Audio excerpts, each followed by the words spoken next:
Hello, YNABers. My name is Jesse Meekum. This is podcast number 352 for YNAB, where we teach you 4 rules to help you stop living paycheck to paycheck, get out of debt, and save more money.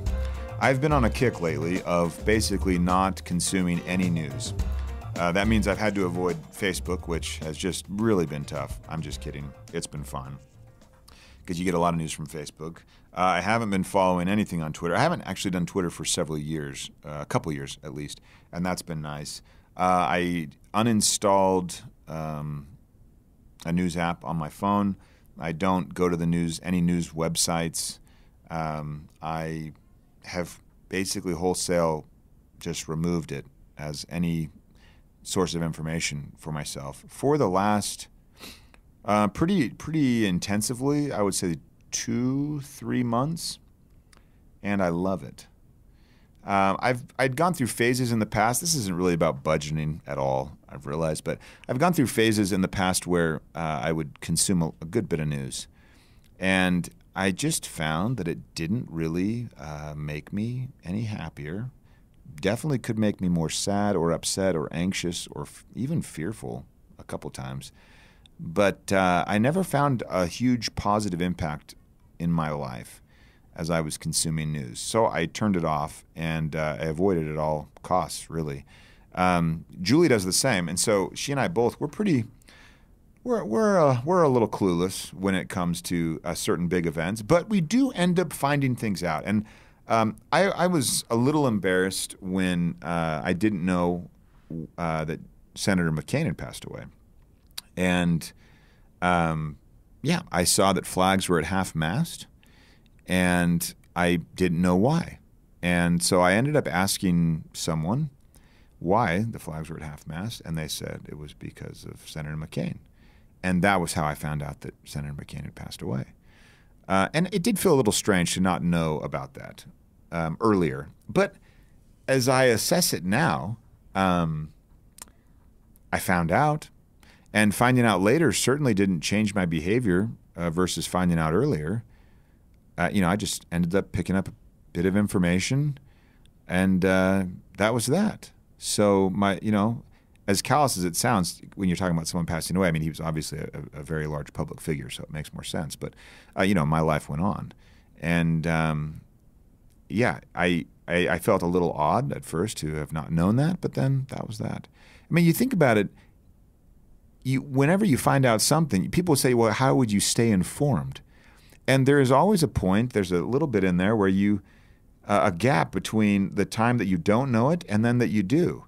And people were just saying, well, you need to shorten that gap of not knowing and then knowing to be informed. And at what point are you uninformed versus informed as it relates to that gap of knowledge? I don't know this thing now, I do know it. And did you not know it 5 minutes earlier or 5 days earlier? I guess it would depend on the gravity of the situation. Utah's been suffering from major wildfires as I record this, and I haven't been following it very closely, but I actually can see the fires clear across the valley from my home. And as weird as it sounds, that is how I've kind of learned about the fires, is by looking and seeing them. And they're local, right? They're close to home. And so when we walk out and there's a lot of smoke in the air, we know, well, I know the wind's blowing north, and I know that the fires still aren't totally contained. And, you keep people in harm's way in your thoughts and prayers. And then you go about your day. So the news has had lack of news has had an interesting impact on me in that it's just made my mind a little more calm. I think that's all been a big positive. So this isn't about budgeting at all. I think I could probably spin it and say, well, as you get out of the cycle of news, you end up maybe wanting less, maybe being a little more content. I mean, as we have fewer inputs flying at us saying one thing or another, I think by definition it would make us more content because we don't know what we don't know. And that seems to just be a nice place from which you can operate. At least for me, it's been that way. I would encourage you to give it a shot for a day or two. Just see what it's like to not consume news.